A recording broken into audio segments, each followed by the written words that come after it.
My stepmother hated me after she got pregnant. My dad told me it was my fault because no one hates a kid for no reason. I went missing, which caused him to be disowned. So, I'm 17F, and I always thought my stepmom Lisa was like another mom to me. Like, when my dad married her, I didn't even feel weird about it. She was so sweet, always made sure I was included, and I thought we had this great bond. I legit called her mom a few times, and it didn't even feel forced. You know when you just click with someone? Yeah, that's how it felt. At least at first. Things started changing when she got pregnant. I remember the exact moment she told me. I was actually happy for her, super excited to have a baby brother or sister. I mean, I thought we'd be like one big happy family, you know? But that didn't last. It wasn't immediate, but I could feel her slowly pulling away from me. Like there was something wrong, but I couldn't put my finger on it. At first, it was little things. She'd sigh when I walked into the room or roll her eyes when I'd talk. I didn't think much of it, figuring she was just tired from being pregnant or something. But man, did it get worse fast. This all went down during the 2020 lockdowns.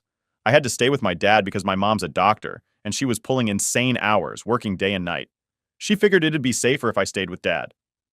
At first, things were chill. We'd all watch movies, eat together, and it seemed fine. But then Lisa was like 4 months pregnant, and it's like she couldn't stand being around me anymore. Like, I'd be sitting on the couch, minding my own business, scrolling through my phone, and she'd just start snapping. "Can't you do something useful instead of sitting there all day?" she'd say, like out of nowhere. And I'm sitting there like, huh? I'd done all my chores, finished my homework, and wasn't bothering anyone, but somehow, just me existing was enough to piss her off. I started to notice that no matter what I did, it wasn't right. If I was too quiet, she'd get mad that I wasn't engaging enough. If I talked too much, she'd snap about needing peace and quiet. So, I did what any teenager would do. I stayed in my room. I barely came out unless it was to eat or help out with the house. And even then, it didn't help. One day, I remember it so clearly, I was in my room reading, and Lisa barges in. She's pissed, like really pissed. She starts yelling that my room stinks and that it's making her feel sick. Now let me tell you, my room wasn't dirty. I'm not a slob or anything. The only thing out was a half-eaten bag of chips on my desk. That was it. But she acted like I was running a garbage dump out of my room. I tried to stay calm, even though my hands were shaking, and I told her, "It's just a bag of chips." That's all I said. But she just lost it. She started crying, like full-on sobbing. I didn't know what to do, so I just stood there, frozen. My dad, Mark, came in like he always did when Lisa was upset, and started consoling her, telling her everything would be okay and that I didn't mean to stress her out. I'm standing there like, what just happened? I didn't even do anything. But it didn't matter. Dad just looked at me like I was the problem and told me to give Lisa some space. Yeah, because that was going to help. Things just kept getting worse from there. Every day felt like I was walking on eggshells. I couldn't even breathe without her getting upset about something. The smallest thing would set her off. Like one morning, I'm sitting at the kitchen table, waiting for my cereal to get soggy, because I'm weird like that and I like it soft. She walks in, sees me sitting there, and just starts grumbling about the mess in the kitchen. Now, the kitchen was spotless, okay? I had cleaned it the night before like I always do, but she starts throwing stuff around, cleaning up things that were already clean. Then she walks over to me, looks at my bowl of cereal, and literally throws it in the trash, bowl and all. I was in shock for a second, just staring at her. But then I snapped. I yelled at her, asking what her problem was, calling her an abusive B*** because I was so done with her crap. I don't know where it came from, but I couldn't hold it in anymore. And yeah, maybe I shouldn't have said what I did, but I was 17 and stressed out of my mind. Of course, Dad came running in like he always did, got between us, and tried to calm Lisa down. She was screaming at him, saying I shouldn't be in the house anymore, that I wasn't allowed near her baby when it was born. And you know what my dad said to me? The one thing that destroyed our relationship? He looked me dead in the eye and said, "You must have done something, Jenna. No one hates a kid for no reason." That was it. I was done. I knew right then that I couldn't stay there anymore. My own dad didn't believe me. He thought I was the problem. I wasn't safe in my own home, so I did what anyone would do. I posted on social media, asking if someone could let me crash at their place for a bit. I packed a bag and climbed out the window. I didn't even want to deal with facing them. Not after everything. I walked to my friend's house and turned off my phone because I couldn't handle the constant calls and messages from my dad. It wasn't until a few hours later that I texted my mom from my friend's phone, letting her know what happened. She didn't get back to me for hours because she was in surgery. When she finally called, she was furious but also worried. She told me my aunt, Rachel, would pick me up the next day and that I wouldn't have to go back to Dad's house for a while. And get this, after I left, Dad and Lisa went door to door, asking family and friends if they'd seen me. They even knocked on my friend's door, but I had already told her not to answer. When my mom told them I was safe, my dad was furious. But the rest of the family? They were pissed at him. My grandparents even stopped talking to him after that. They said they couldn't believe how he let Lisa treat me like that. Looking back, I still don't know how everything went so wrong. Lisa used to be like a mom to me, but by the time I left, she was just someone who wanted me gone. My dad still tries to fix things between us, but it's never going to be the same. I haven't talked to him in years, and honestly, I don't think I ever will. So after I left my dad's house, I thought things were going to calm down, you know? Like I'd be at my Aunt Rachel's and I could finally relax without Lisa breathing down my neck or my dad acting like I was the problem. But nope, it wasn't that easy. I remember sitting in Rachel's living room that first night. I hadn't even unpacked yet. My phone was still off and I was just sitting there, staring at it, feeling this weird mix of anger and guilt. I was pissed at my dad, obviously for basically kicking me out because of Lisa. But then there was this little part of me that felt guilty, like I'd abandoned him. I don't know why I felt like that. Maybe because growing up, he was all I had after my mom and dad split. But then again, I had to remind myself that this wasn't my fault. None of it was. Rachel was cool, though. She didn't push me to talk right away. She just gave me some space, told me I could stay as long as I needed, and made me a sandwich. Honestly, that sandwich was the best thing I'd eaten in days. Probably because I hadn't been able to stomach much food with all the stress at my dad's house. The next morning, I turned my phone back on, and of course, there were like 50 missed calls and texts from my dad and Lisa. I didn't read them at first. I just couldn't deal with it yet. But there was this one message from my mom that hit me hard. She said something like, "I'm so sorry you had to go through this. I should have brought you with me earlier. I didn't realize how bad it was getting." That kind of broke me a little. I didn't even realize how bad it was either until I was out of there. I had been walking on eggshells for so long that it felt normal. But seeing my mom's text made me feel like, yeah, I wasn't imagining things. This was messed up. She was still super busy with work, though, so I knew I couldn't rely on her to fix things right away. About 2 days after I got to Rachel's, my dad started calling again. I let it ring out, but the voicemails kept piling up. I knew I had to listen to at least one of them, just to see what he was saying. When I finally did, my stomach dropped. "Jenna, you need to come back home. We need to talk about what happened. Lisa's really upset, and this stress isn't good for the baby. You're causing a lot of problems by staying with your aunt. It's time you came back and apologized." Apologize? Are you freaking kidding me? He wanted me to apologize? I felt my hands shaking as I held the phone. It was like he had no clue what had actually happened. It was like, in his mind, I was the one who had caused all of this. I didn't call him back. I couldn't. There was no way I was going to apologize for something I didn't do, for something that wasn't even my fault. But ignoring him didn't help either. He just kept calling, kept leaving messages. Lisa started texting too, saying how stressed she was, how she didn't know why I hated her so much, and how she just wanted peace in the house before the baby came.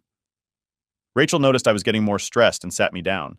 She asked me straight up, "Do you want to call him back?" "No," I said, maybe a little too quickly. I guess she could tell how much I was struggling with it all, so she just nodded and said, "Okay, then don't. You don't owe anyone anything right now." And that stuck with me. I don't owe them anything. Still, the messages from my dad and Lisa kept coming, and eventually, it was too much. I blocked their numbers. It felt drastic, but I didn't know what else to do. I wasn't ready to talk to them, and their constant nagging was messing with my head. I just needed time. Blocking them worked for a bit, but then they started calling my aunt. Rachel answered one of the calls one night while we were watching TV, and I could hear her voice getting angrier by the second. "No, Mark. She doesn't want to talk to you right now. No, this isn't about Lisa. It's about how you treated your daughter. I don't care about your side of the story, Mark. What matters is how Jenna feels. You can't force her to come back if she's not ready." She hung up the phone, and I could see the frustration in her eyes. She turned to me and said, "He doesn't get it, Jenna. He just doesn't get it." I nodded. I knew he didn't. He was so wrapped up in protecting Lisa and their unborn kid that he couldn't see what he was doing to me. It was like I didn't matter anymore. That's when I decided I needed to get my stuff out of Dad's house for good. There was no way I was going back to live there, not after everything that had happened. I asked Rachel if she could help me pack up my room, and she agreed. We went over one afternoon when my dad and Lisa were out. I didn't want to deal with the confrontation. I just wanted to get my things and leave. When we got there, though, I noticed something weird. My room looked different. Like, it wasn't a mess or anything, but it didn't look like my room anymore. Some of my stuff was missing, and there was a pile of baby things stacked in the corner. I turned to Rachel, and she gave me this look like, "What the hell is going on?" It hit me right then. They were already planning to turn my room into the baby's room. I hadn't even been gone that long, and they were already moving my things out to make space for the baby. I felt sick to my stomach. It was like I had been replaced. We packed up everything I had left in that house, and I didn't look back. I didn't leave a note. I didn't leave anything for them to find. I just walked out, feeling like I was leaving part of myself behind. But I also knew it was the right thing to do. I couldn't stay in a place where I wasn't wanted. After that, my relationship with my dad was basically non-existent. He didn't try to contact me much after we cleared out my room. I think he realized that I wasn't coming back. It was hard, though. I missed him, or at least I missed the dad I used to have, the one who actually cared about me. But that dad was gone, replaced by someone who only cared about Lisa and the baby. Rachel was great, though. She never made me feel like a burden, and she always had my back when it came to dealing with my dad. Even though everything was a mess, I felt like I had someone in my corner, and that made all the difference. So after I cleared my stuff out of Dad's house, I figured things would calm down. You know, like I'd finally be able to move on with my life, and they'd just leave me alone. But of course, it didn't work out that way. It never does, right?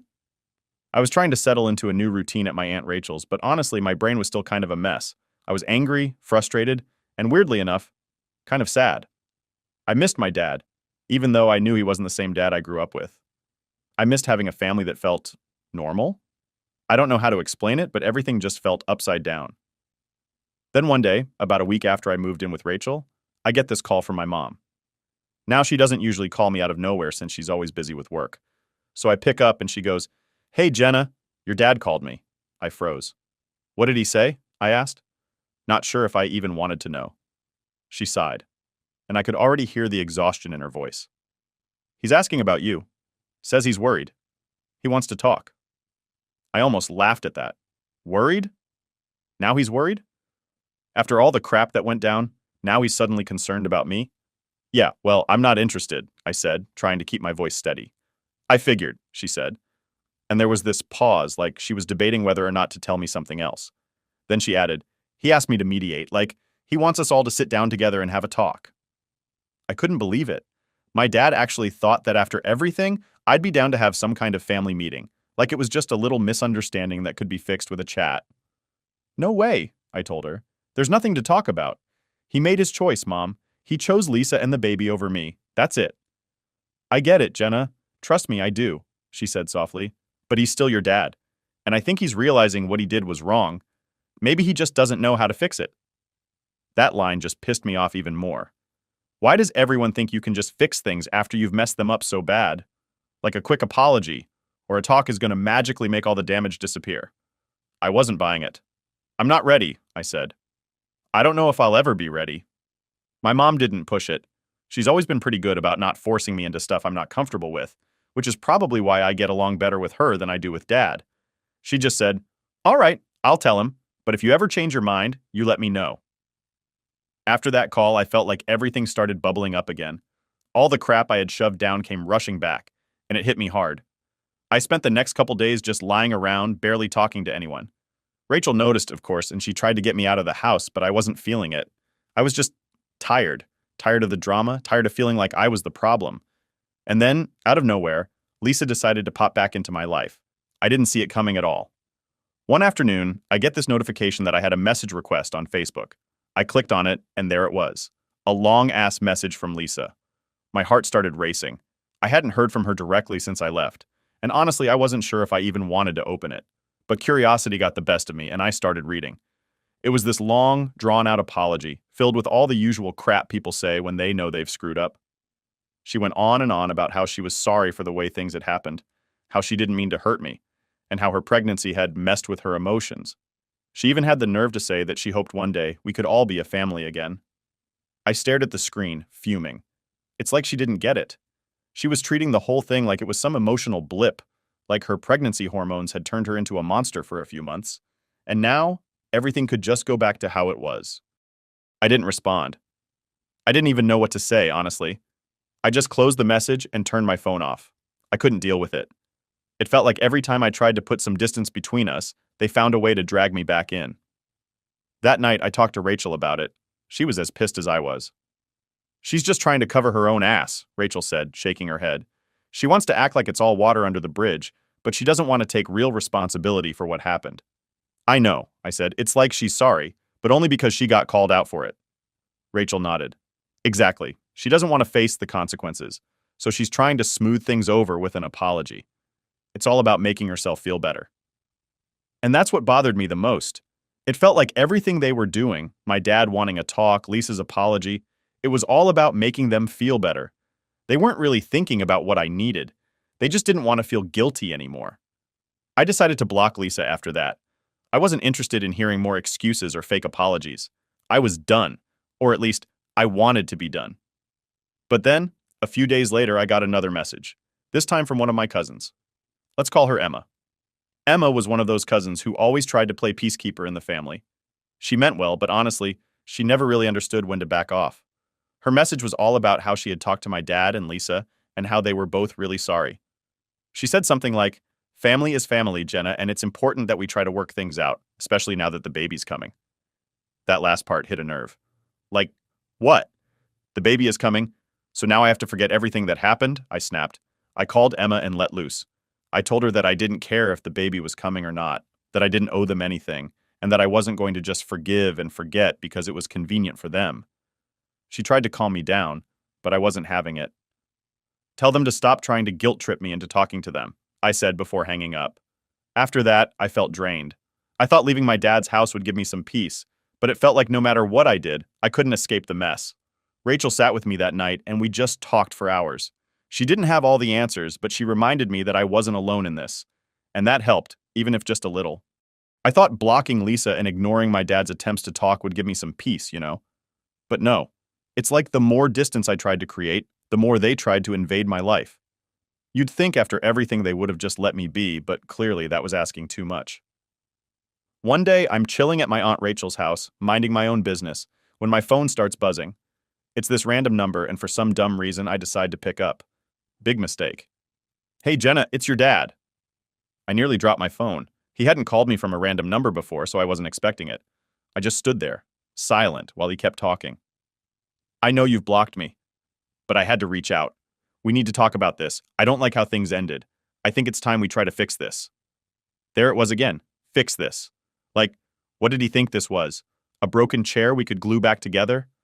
I stayed quiet, hoping he'd get the hint and stop, but he just kept going. "Look, Jenna, I get that you're upset, but this is hurting Lisa. She's really struggling, and now with the baby almost here, she's more stressed than ever." Oh, right. Because it's all about Lisa, I thought, rolling my eyes.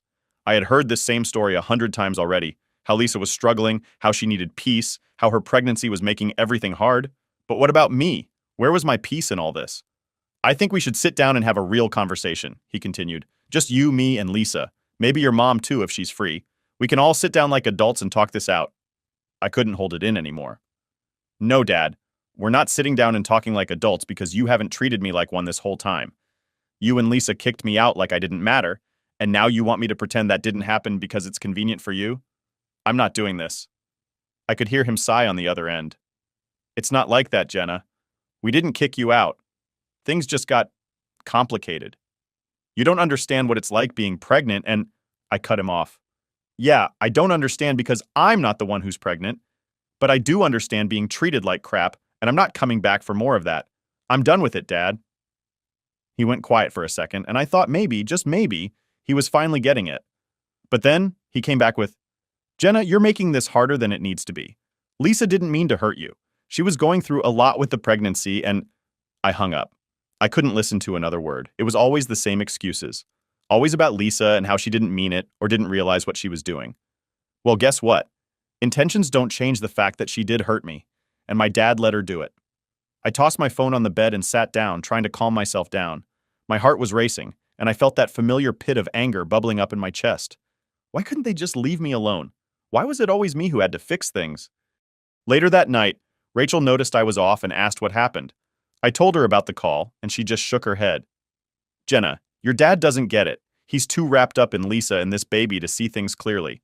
You've done everything you can to set boundaries, but if he's not respecting them, that's on him, not you. She was right, but it still sucked. I wanted my dad to understand, but he didn't. He couldn't. Or maybe he just didn't want to. I tried to move on after that call. I blocked the new number he called from and told Rachel I didn't want to talk about it anymore. But deep down, it was eating me up. I kept thinking about how things used to be, how I used to have this great relationship with my dad. We weren't super close, but we got along, and I always felt like he had my back. But now, it was like I didn't even know him anymore. A few days later, things took another turn. I was sitting on the couch, scrolling through my phone, when I saw a new Facebook post from my cousin Emma. Now, remember how she'd been trying to play peacemaker and all this? Well, she had tagged me in a post about family unity or some crap like that. It was this long post about how families need to stick together through thick and thin, and how holding on to anger only hurts everyone involved. I almost threw my phone across the room. I knew she was talking about me. It was like she couldn't just mind her own business. I was fuming. I texted her immediately. What the hell is this post about? If you've got something to say to me, just say it. Don't go posting passive-aggressive crap on Facebook. She responded pretty quickly, saying, I didn't mean anything by it, Jenna. I just think maybe it's time you and your dad try to work things out. He's your dad, and he loves you. I hate seeing our family like this. I took a deep breath, trying not to explode. Emma, with all due respect, you don't know the half of what I went through. And honestly, it's none of your business. I'm not ready to make up with my dad, and you trying to guilt trip me into it isn't helping. She didn't text back after that. I blocked her too. I was tired of people trying to force me into something I wasn't ready for. That night, I sat with Rachel, just venting. I told her how it felt like everyone was ganging up on me, trying to make me feel like the bad guy because I didn't want to talk to my dad. You're not the bad guy, Jenna, Rachel said firmly. You're protecting yourself. People don't understand because they weren't there. They didn't see how bad things got with Lisa. You did what you had to do to take care of yourself, and that's okay. Her words hit me hard. For so long, I'd been carrying this weight, feeling like I had to justify why I left. But hearing her say it out loud, that I wasn't wrong for leaving, made me realize something. I didn't owe anyone an explanation. Not my dad, not Lisa, not Emma, nobody. I had done what was best for me, and if people couldn't understand that, it was their problem, not mine. After all the drama with my dad, Lisa, and even Emma, I figured things would stay quiet for a while. I mean, I had blocked everyone who was stressing me out, and I had set pretty clear boundaries. But of course, that wasn't the end of it. Life's never that simple, right? So about a month after everything went down, I get a text from my mom. At first, I was worried it was going to be more stuff about my dad, but it wasn't. She just said, "Hey, I'm coming home next week. I thought we could have dinner, just the two of us." Now, I love my mom, but we hadn't exactly been super close these past few years. She's always been working long hours, and with the divorce from my dad, things between us got a little distant. So when she suggested dinner, I was kind of surprised, but at the same time, I was looking forward to it. After everything that had happened, I felt like I could use some time with her. We ended up meeting at this little Italian place we used to go to when I was a kid. It felt weird, like this awkward mix of nostalgia and new beginnings. I hadn't seen her in person in months since she'd been so busy with work, but when I walked in and saw her sitting at the table, it was like a weight lifted off my shoulders. She stood up and gave me a hug, and for the first time in a long time, I actually felt safe, like things were going to be okay. We sat down, ordered some food, and just started talking. At first, it was all small talk, how work was going, what I'd been up to at Rachel's. But then, of course, the conversation turned to my dad. "So," she said, poking at her salad with her fork, "how have things been with your dad since everything happened?" I knew it was coming, but still, I didn't want to talk about it. I just sighed and said, "Not great. He keeps trying to contact me, but I've blocked him, and Lisa too." She nodded, but didn't say anything right away, which I appreciated. I think she knew I needed to get it all off my chest, so I just kept talking. "It's like he doesn't get it, Mom. He thinks I should just forgive and forget, like none of it mattered. Like I didn't go through hell living with them." My mom put her fork down and looked me in the eye. "You don't owe anyone anything, Jenna. Not even your dad. He made his choices, and you made yours. You're allowed to take the time you need to heal, and if that means cutting him out, that's your right." Hearing her say that hit me hard. I'd been carrying this guilt around like I was somehow being selfish for not wanting to deal with my dad. But my mom made me realize that it wasn't selfish at all. It was survival. I needed to protect myself from the people who had hurt me, even if one of those people was my own father. We talked for a while longer, and by the time dinner was over, I felt a lot lighter. I wasn't magically healed or anything, but it was a start. Having my mom on my side, fully understanding what I'd been through, made me feel less alone. After that dinner, things with my dad finally quieted down. Maybe he realized I wasn't going to come around anytime soon, or maybe he was just too wrapped up in Lisa and the baby to keep trying. Either way, the silence was a relief. For the first time in months, I could actually breathe. But then the baby was born. I found out through Facebook, of course. My dad had posted this long, cheesy announcement about the birth of my new half-brother, Ethan. There were pictures of him and Lisa in the hospital, holding this tiny baby, both of them smiling like nothing was wrong in the world. I just stared at the pictures for a while, feeling this weird mix of emotions. Part of me was happy for them, I guess. I mean, a new baby is a big deal, and I didn't want to be a complete heartless jerk about it. But another part of me was angry that my dad could move on with his new life so easily, while I was still stuck picking up the pieces of our relationship. The worst part? He tagged me in the post. Yep, right there, at the bottom of the post, was a little tag with my name on it. Like I was part of this happy family moment, even though I hadn't spoken to my dad in months. I didn't respond. I couldn't. I just untagged myself, logged off Facebook, and tried to pretend I hadn't seen it. But the truth was, I couldn't stop thinking about it. I couldn't stop thinking about how my dad had this new life now, this new family, and I wasn't part of it. A few days later, Rachel noticed I was off and asked what was going on. I told her about the post, and she just shook her head. Jenna, you don't have to be part of his new life if you don't want to be. You've done enough. You've been through enough. He can't force you to be part of something you're not comfortable with. She was right, but it didn't make it any easier. I felt like I was in this constant battle between what I wanted and what I thought I should want. Like, part of me felt like I should try to be involved with my new half-brother, because he was family, right? But the other part of me wanted nothing to do with any of it. In the end, I decided to do what was best for me. I wasn't ready to be part of my dad's new life, and I wasn't going to force myself into a situation that made me uncomfortable. Maybe one day, I'd reach out to my half-brother. Maybe when he was older, I'd get to know him. But for now, I needed space. I blocked my dad on Facebook after that post. I didn't want to see any more pictures, any more updates about their perfect little family. I didn't need the constant reminder that I had been pushed aside for something better. It was hard, but it was necessary. These days, things are quieter. My life isn't perfect, but it's mine. I'm working on myself, trying to figure out who I am outside of all the family drama. Rachel's been amazing, and I'm so grateful to have her in my life. I don't know where I'd be without her. As for my dad and Lisa, well, who knows? Maybe one day we'll talk again. Maybe not. I'm not making any promises.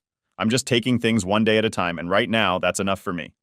My stepmother tried to break off my engagement as a joke by sending my fiancé photoshopped pictures of me with my lover. So I exposed her for the witch she is, and my dad divorced her. Now she is blowing up my phone, begging me to convince my father to take her back because she has no money or job. So I guess I should start from the beginning because otherwise none of this will make any sense. My name's Ben, I'm 27, and I'm getting married in 3 weeks. Or at least that's the plan.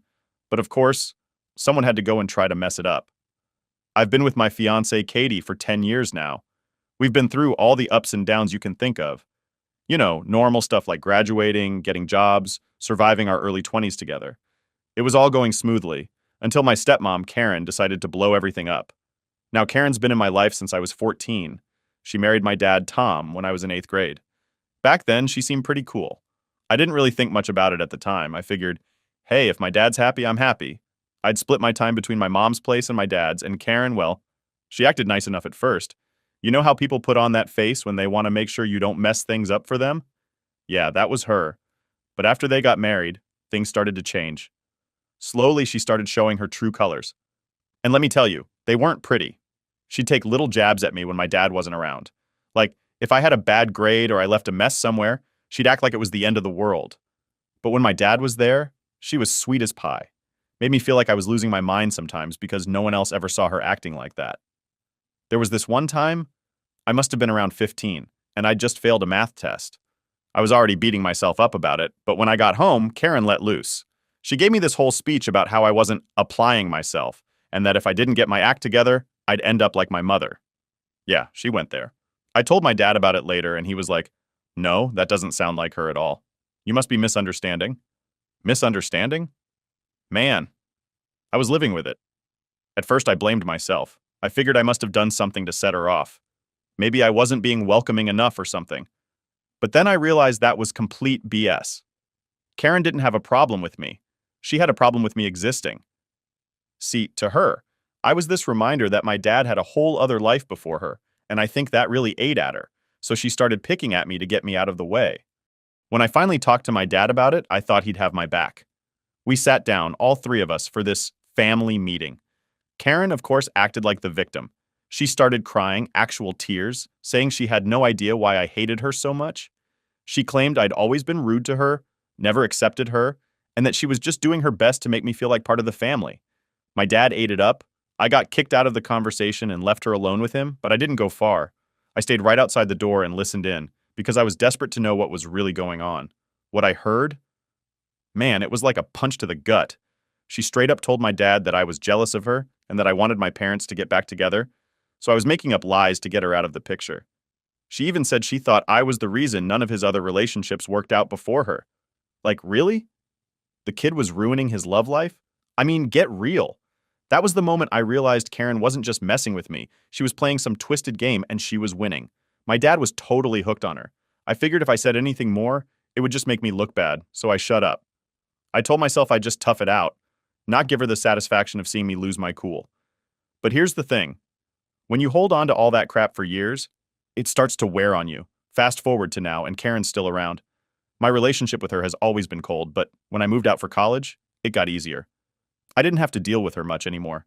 I'd only see her on holidays, and by then I could ignore her little digs. She kept up the act, of course, always trying to get under my skin. Like, she'd ask me stuff like, "So, Ben, when are you going to settle down?" Or, "Do you really think Katie's the one for you?" Speaking of Katie, she's been my rock through all this. She's met Karen, knows the whole story, and even though she was polite to her, she's always known Karen had it out for me. But Katie? She's not easily fooled. She knows me better than anyone. Anyway, a couple of weeks ago, right when everything should have been coming together for the wedding, Karen pulls this stunt. Katie gets this text from Karen totally out of nowhere, with these fake photos of me and another woman. The woman in the photos? I barely know her. She's like a neighbor from my old neighborhood, and the pictures were from some group hangout. But Karen had photoshopped it to look like I was with this woman, just the two of us, all cozy like we were on a date or something. Then she went ahead and told Katie that I'd been cheating on her with this woman for months. She even wrote this whole dramatic message about how she was looking out for Katie and didn't want her to marry someone who'd betray her. Can you imagine? My stepmom trying to ruin my life by faking an affair 2 weeks before my wedding? What kind of person does that? But here's where she messed up. Karen thought Katie would freak out and dump me on the spot. She told her not to even bring it up with me, saying it would just cause unnecessary drama and that she didn't want to get in the middle of it. Yeah, right. Karen didn't want to get caught, is what that was. But she underestimated Katie. Instead of believing Karen, Katie came straight to me, showed me the pictures, and asked what the hell was going on. I was in shock. I mean, I knew Karen was petty, but this was a whole new level. I explained everything to Katie, and she believed me right away. She knows me, she knows Karen, and honestly, the photoshopping job was pretty bad. Like, come on, Karen, at least try harder if you're gonna sabotage my life. That's when I decided enough was enough. I called my dad that night absolutely livid. I laid everything out for him, the photos, the lies, the years of crap I'd put up with, and I gave him a choice. Either he kicks Karen out, or I cut them both off. I wasn't playing games anymore. This wasn't just about me. This was about my future with Katie. I wasn't going to let Karen ruin that. So yeah, that's where things started. But trust me, it gets a lot worse from here. So after I made that call to my dad, things really started to get intense. I'm not gonna lie, I didn't expect him to handle it well. I figured he'd be all confused and probably not know how to react. But when I laid everything out for him, I could tell right away that he was shaken. I think he knew deep down that Karen wasn't who she pretended to be. I mean, no one's that good at hiding who they really are for that long. But even so, he sounded like he needed time to process it all. He told me, "Ben, I'll talk to her. Let me figure this out." Which honestly wasn't what I wanted to hear. Like, at this point, what's left to figure out? The woman photoshopped pictures of me cheating to blow up my relationship. That's not something you just talk about.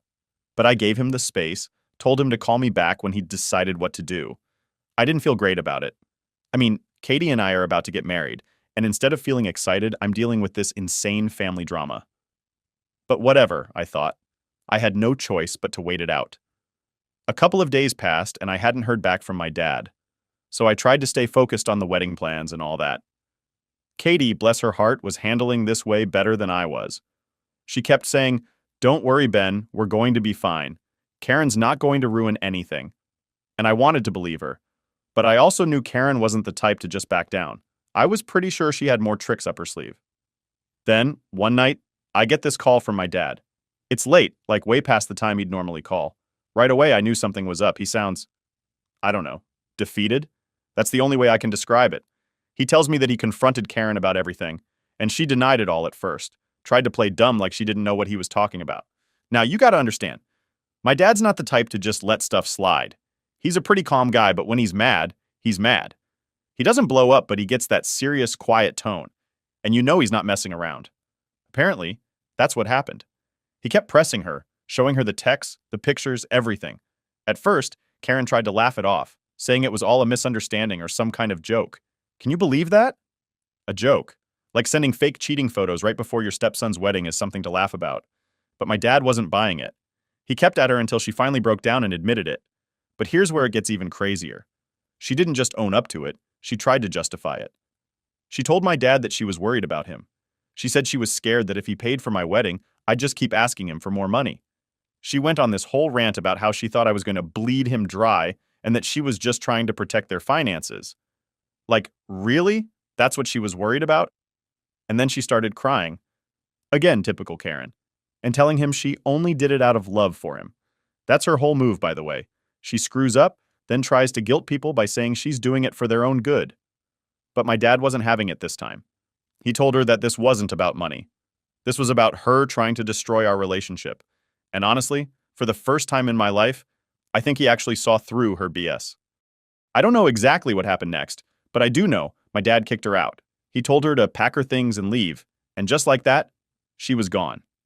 He said she didn't even try to fight it, just left in silence. I'm not gonna lie, when he told me that, I felt this massive weight lift off my shoulders. It's like all those years of dealing with her crap had finally come to an end.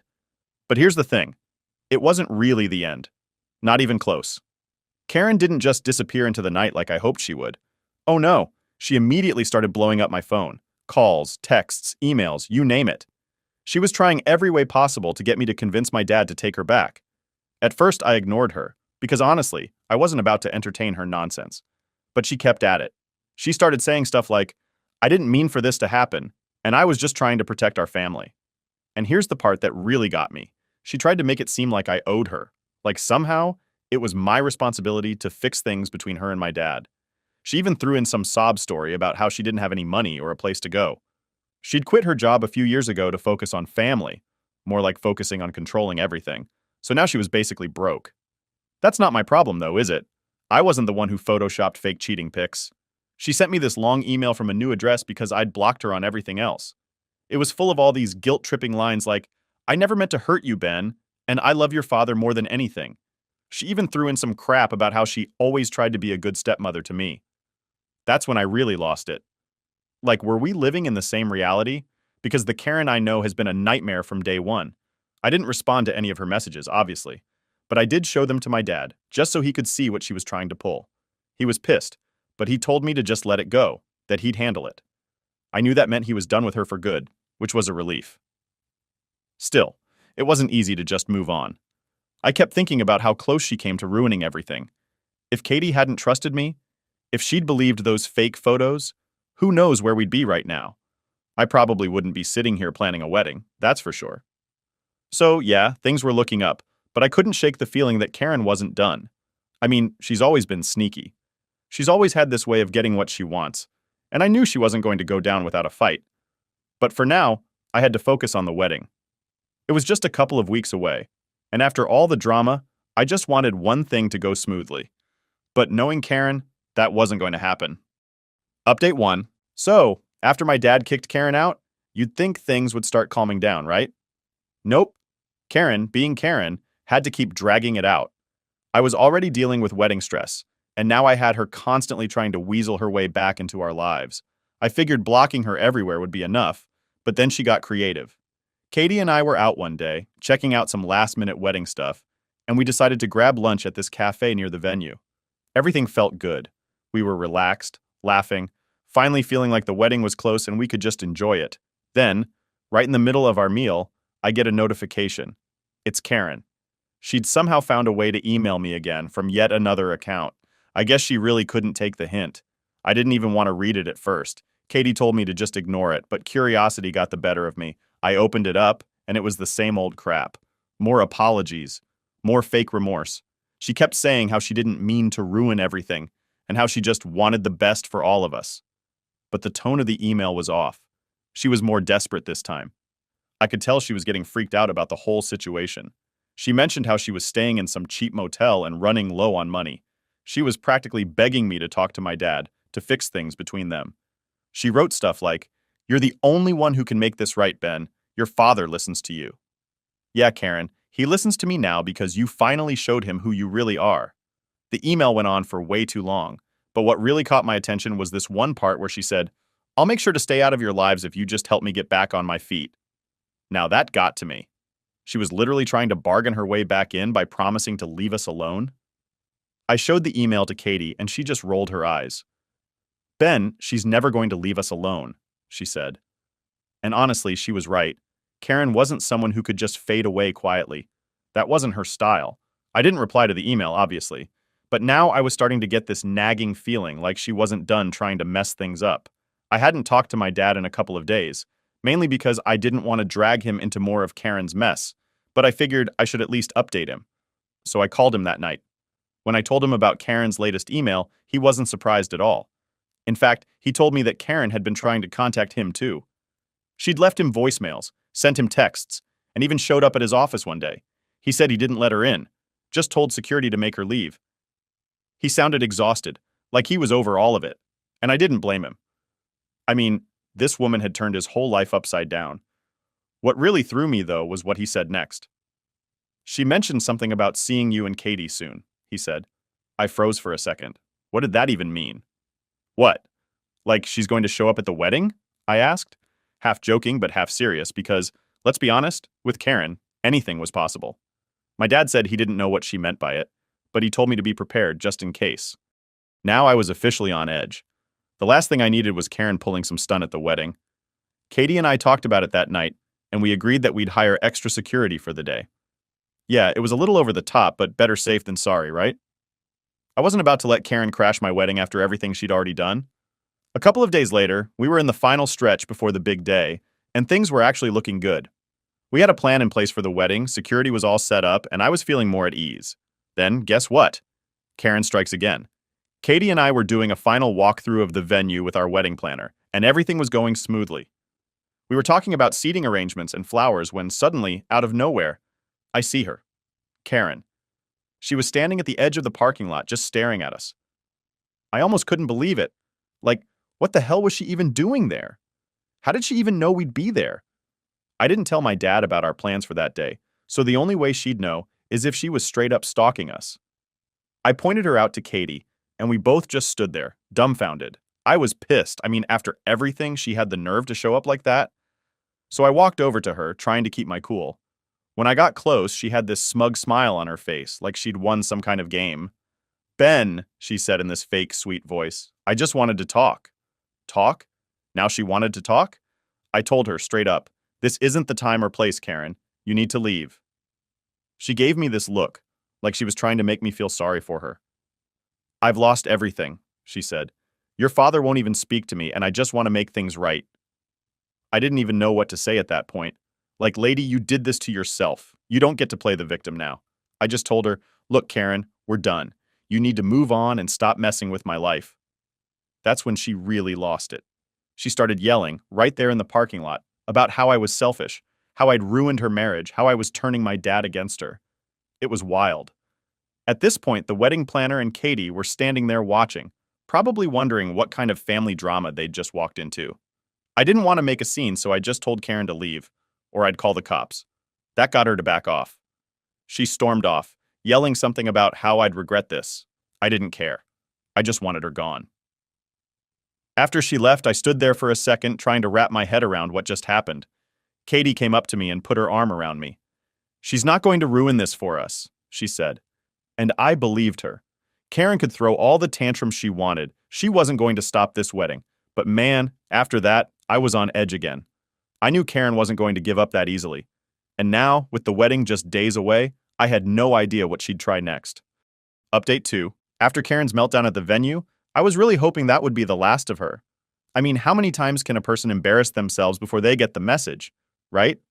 But nope, I guess I underestimated her ability to keep coming back like a bad penny. The days leading up to the wedding were supposed to be fun, stress-free, you know? But instead I spent most of that time looking over my shoulder, waiting for the next disaster to drop. Katie, though, was a rock through all of it. I don't know how she managed to keep it together while I was losing my mind every other day. We had a long talk the night after Karen showed up at the venue, and Katie just kept saying, "Ben, she can't control us. We're not letting her ruin this." And she was right. I had to stop letting Karen's drama get in my head. The next day, I went to pick up my tux from the rental place. Nothing too exciting, just one of those wedding checklist things. I was in a good mood because, for once, it felt like we were getting close to the finish line without another Karen-sized issue. I was wrong. I walk into the shop, and who do I see sitting on a bench outside? Yep, Karen. I swear she's like a professional stalker at this point. I almost turned around and left, but I wasn't going to let her scare me off. I had too much to do. As I walked past her, she stood up and blocked my path. "Ben, please, just hear me out," she said. I could tell she was trying to act all calm and reasonable, but I wasn't having it. "Karen, I don't have time for this. I told you to stop," I said, trying to keep it together, even though I was fuming inside. She didn't move. "I need to talk to you. It's important.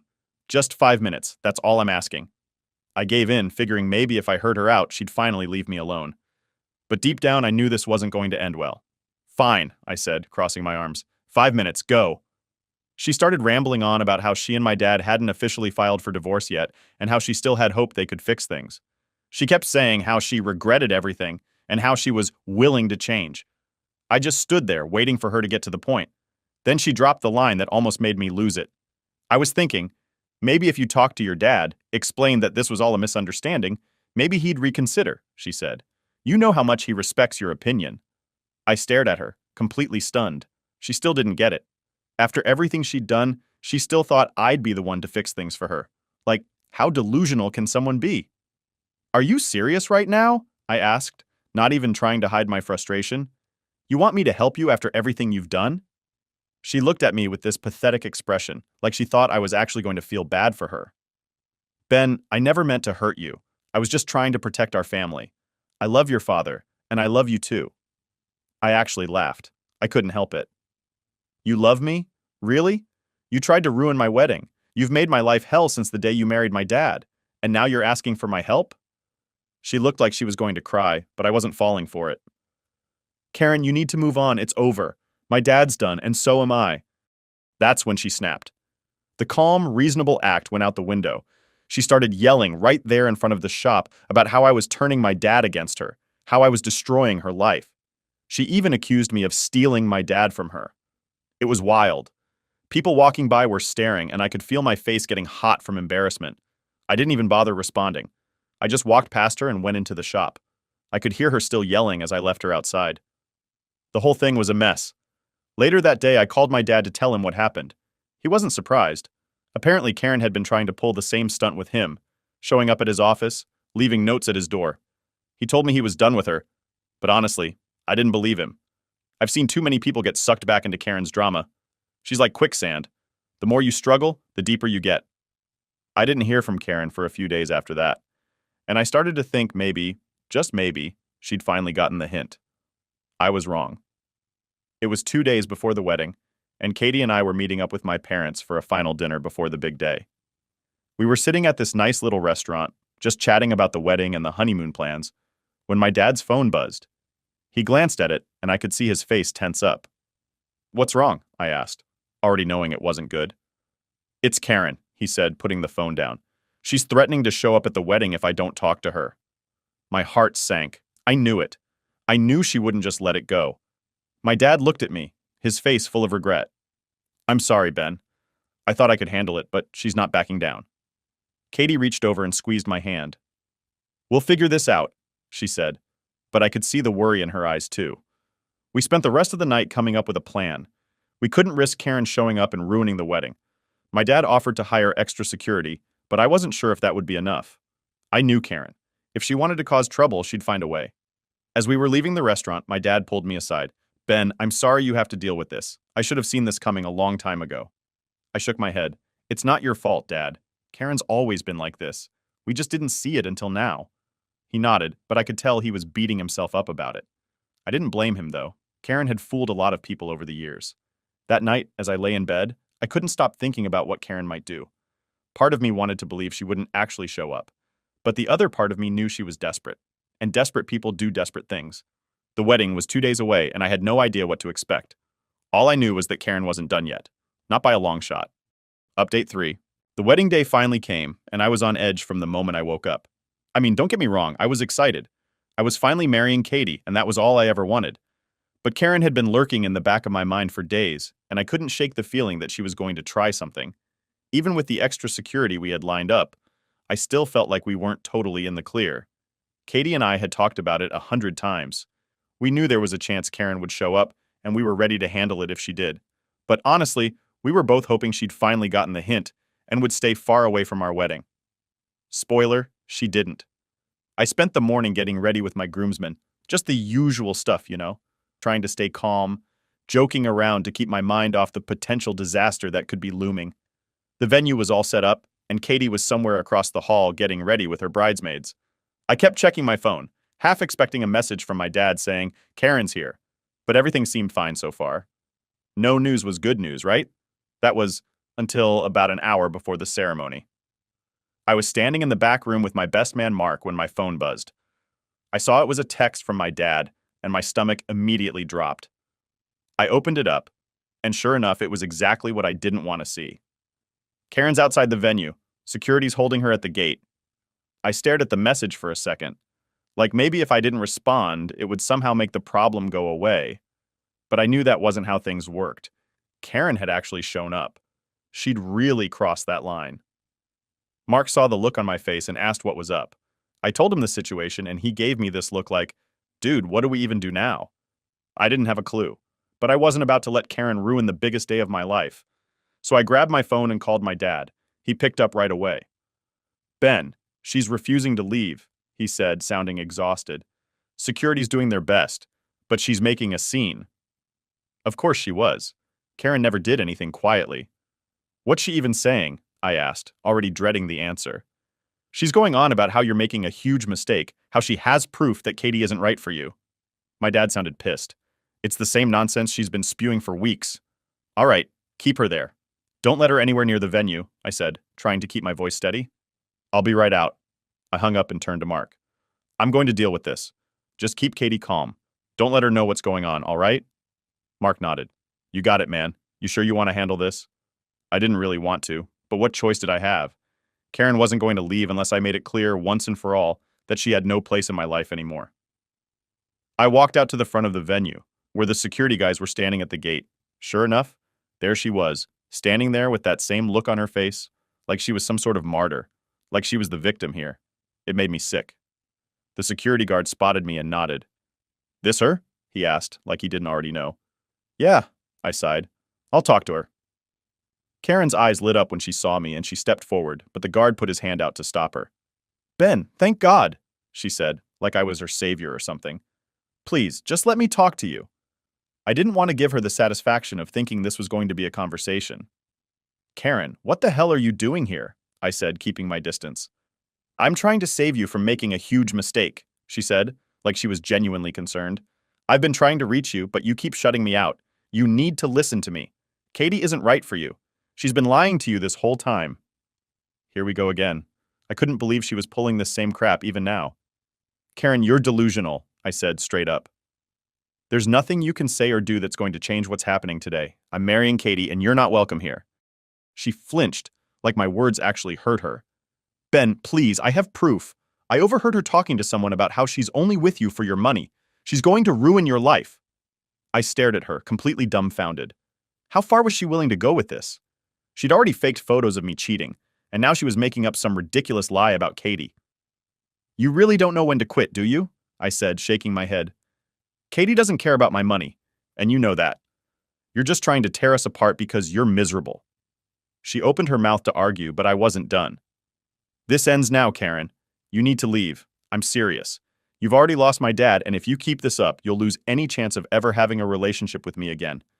Get out of here, or I'll have security drag you out. Your choice. I could see her starting to panic. She wasn't used to people standing up to her like this. She was used to manipulating her way through situations, but this time, it wasn't working. She glanced at the security guys, then back at me, her face going pale. Please, Ben, don't do this, she said, her voice shaking now. I'm your family. No, you're not, I said, my voice steady. Not anymore. She stood there for a second, looking like she didn't know what to do. Then, finally, she turned and walked away. I watched her go, waiting to make sure she was really leaving. I didn't turn around until I saw her car pull out of the lot and disappear down the street. I let out a long breath, feeling the tension leave my body for the first time in weeks. She was gone, finally. When I walked back into the venue, Mark was waiting for me. Everything good? He asked. Yeah, I said, smiling for what felt like the first time all day. She's gone. He clapped me on the back. Good. Let's get you married, man. And that's exactly what happened. The ceremony went off without a hitch.